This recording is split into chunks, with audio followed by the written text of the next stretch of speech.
Bonjour, c'est Paul Pexoto du blog L'Arbre à Bien-être et j'espère que vous allez bien. Bienvenue dans cette nouvelle publication où vous allez découvrir les plus belles pensées positives du mois de la page Facebook du blog L'Arbre à Bien-être.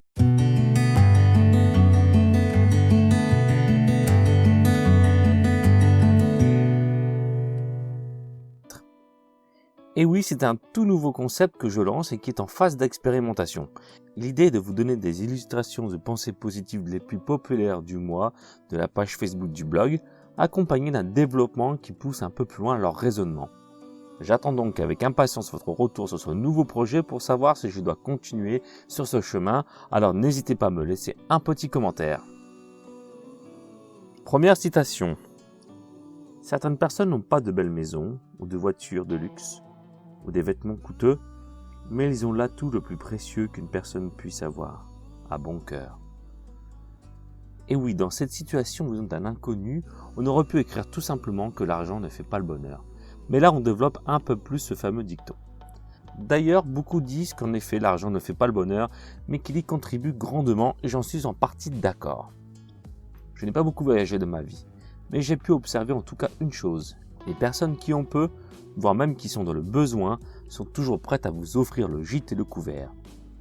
On peut observer ce phénomène dans les quartiers pauvres comme par exemple les favelas, et je peux parier que c'est également le cas à peu près partout dans le monde. On peut ainsi penser que c'est étrange de donner alors qu'on a déjà peu pour soi ou sa famille, mais ces personnes ont tellement la main sur le cœur qu'elles donnent sans vraiment compter. Pourquoi ? Parce que d'une part elles sont pour beaucoup religieuses ou spirituelles, mais également parce qu'elles ont la sagesse de comprendre qu'il est bon de partager ce que l'on a avec tout simplement ses congénères. Elles ont foi à l'humanité et savent que l'homme est profondément bon, malgré la méchanceté et la brutalité dont il peut faire parfois preuve. Elles ont surtout l'intelligence de ne pas mettre tout le monde dans le même panier. Elles aiment par-dessus tout échanger et partager leur vie avec des étrangers, parce que pour elles, la plus grande des richesses vient de l'intérieur, des expériences de vie qu'elles partagent.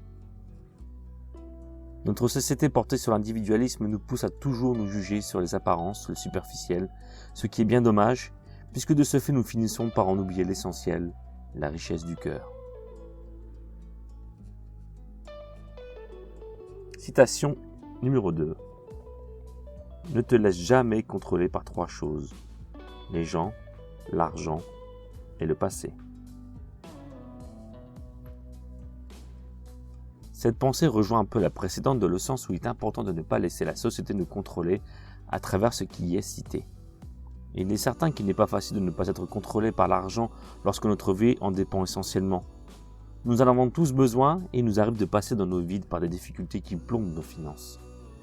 Mais doit-on pour cela faire de l'argent le centre de nos vies ? Je ne pense pas, car il y a tellement plus de choses intéressantes à faire dans la vie que d'en faire notre unique but. Nous ne sommes pas nos biens et encore moins notre compte en banque. Nous ne sommes pas ce qui nous définit, et fort heureusement. Il y a pourtant des personnes qui utilisent l'argent pour nous contrôler, pour faire de nous des robots qui justement leur serviront à amasser toujours plus de biens.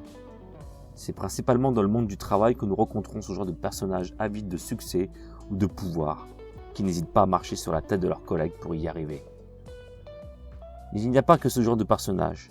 Il existe également des manipulateurs, et je ne parlerai pas ici des pervers narcissiques, qui pour glorifier leur petit ego, vous utilisent. Personne dans la vie n'a le droit de manipuler qui que ce soit. Nous sommes tous des individus ayant le droit de vivre notre vie, et ce, quelle qu'elle soit.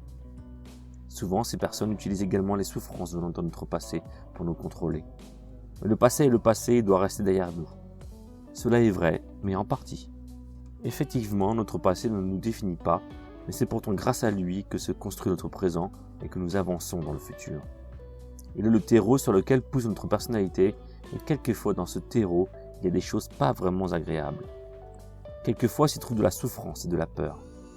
Il est donc primordial d'aller regarder ces blessures pour y mettre le pansement de la conscience, puis de les soigner avec nos expériences les plus belles et les plus douces. C'est par conséquent en apprenant à se connaître et en acceptant son passé que nous pouvons avancer vers plus de bonheur. Pour que nous ne devenions plus les victimes de qui que ce soit, et encore moins l'esclave de l'argent.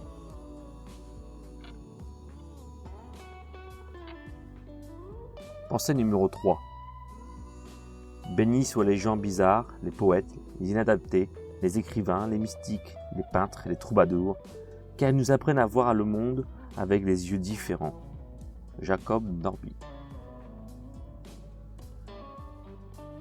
J'ai toujours aimé les gens bizarres car ils me font rêver ou bien peut-être parce qu'après tout, je suis finalement moi-même quelqu'un de bizarre. Comme je le dis souvent à mes amis bizarres, j'aime les gens fêlés parce qu'ils laissent passer la lumière. Cette belle phrase provient d'une citation de Michel Audiard, mais il est vrai qu'ici Jacob Norby va plus loin dans sa compréhension. Je trouve ce monde tellement aseptisé, à tel point que j'ai toujours eu tendance à sortir du cadre, à aller voir au-delà de ce qu'on me présente comme étant la norme ou la réalité. Et ces personnes décrites dans cette citation ont toujours bercé ma vie, et je leur en remercie, sinon je crois bien que je ne serais peut-être plus là aujourd'hui. Lorsqu'on est conscient que la source de nos conflits provient du fait que nous refusons d'accepter, ou ne serait-ce que d'entendre le point de vue de l'autre, eh bien je me dis que ce monde est complètement absurde. La véritable richesse de nos vies se trouve dans nos cœurs et dans ce qu'il a à nous dire. Et c'est justement à travers les moyens de communication offerts par la société que nous devons retranscrire ce que le cœur nous dicte, l'essence même de notre nature profonde qui peut quelquefois déranger parce qu'elle ne rentre pas dans les cases de cette société bien pensante.